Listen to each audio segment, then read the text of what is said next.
Now, every Wednesday after the news at 1:30, except for when it doesn't happen for some reason, but just about every Wednesday in the entire calendar year, we're talking Gregorian here. We get a lovely tip from Dan White, or one of his associates, at Dan White and Associates. They are financial planners specializing in retirement income. I'm a happy camper client of theirs, and Dan Simon is one of their brilliant planners.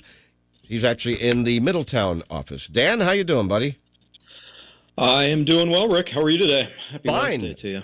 Well, peachy.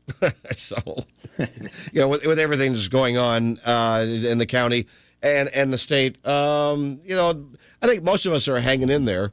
So, with everything that's going on in the county and the state, I think most of us are hanging in there.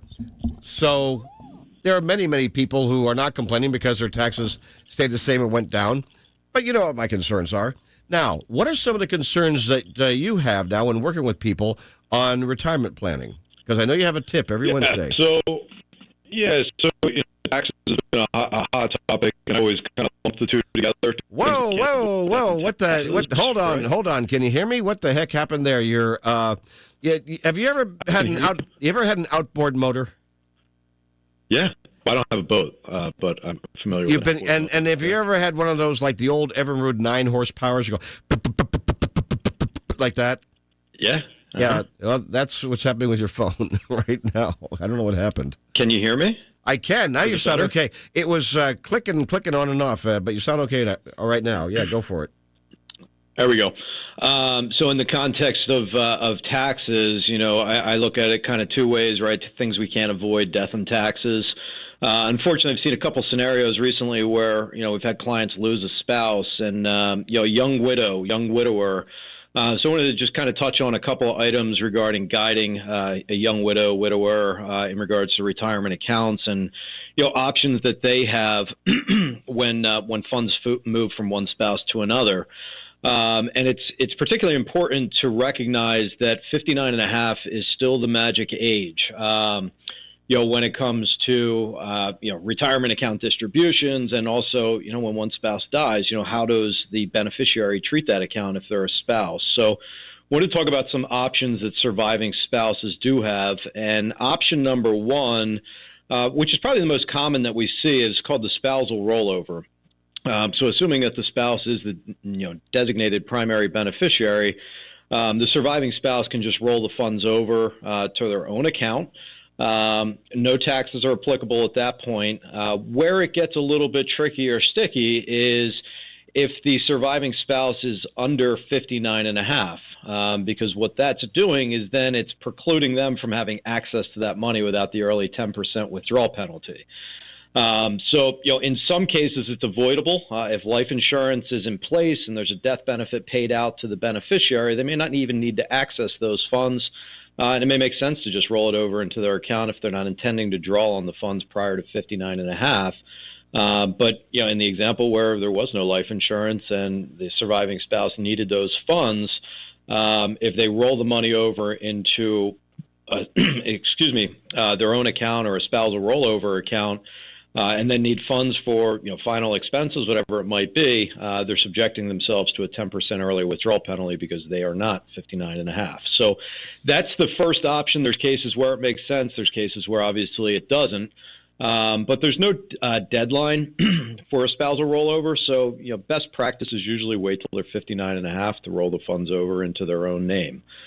Option two is to just remain as beneficiary on the account. It allows them to have access to the funds, avoid the 10% early withdrawal penalty. They still have to pay taxes when the money comes out, but they merely remain as beneficiary to the existing account, and they've got access to the funds.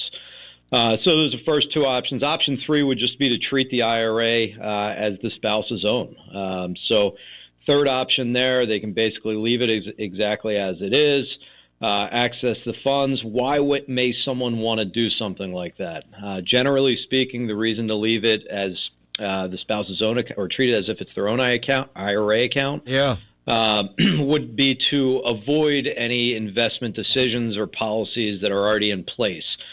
For example, they may have had a product like an annuity that was guaranteeing them income that they didn't want to break the contract and move it into a different product because the payouts and the rates they had may have been advantageous to them.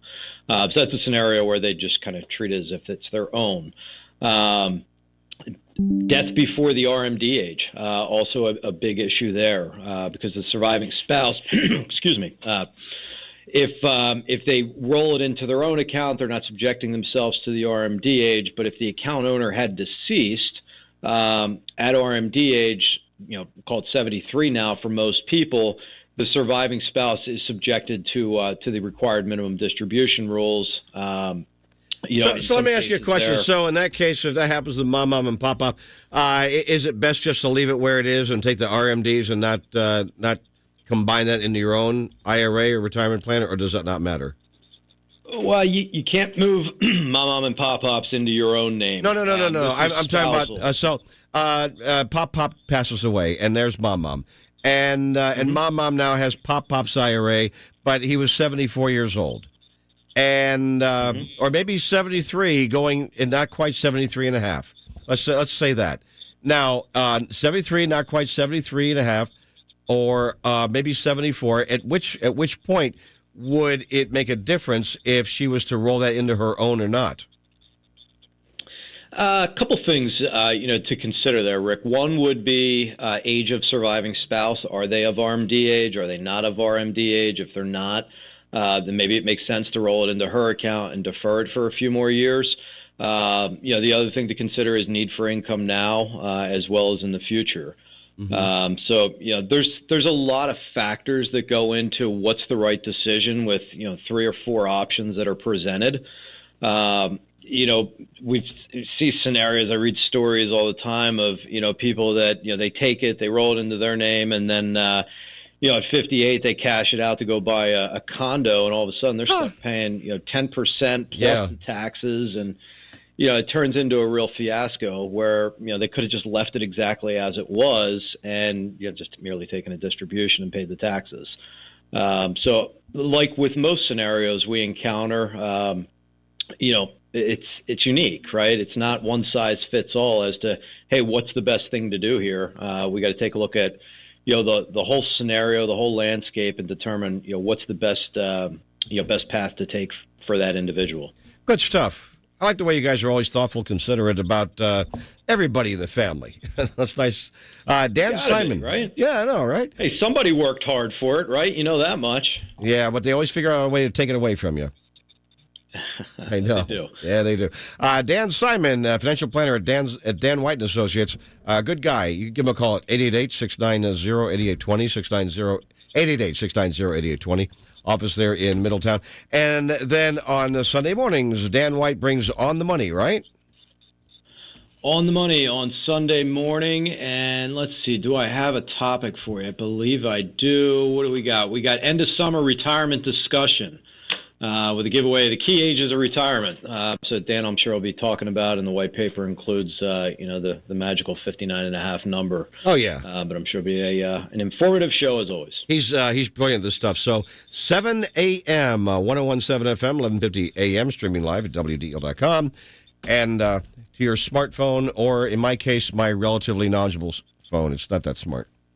Thanks, Dan. Good talking to you. All right, take care, Rick. Thank you. Bye.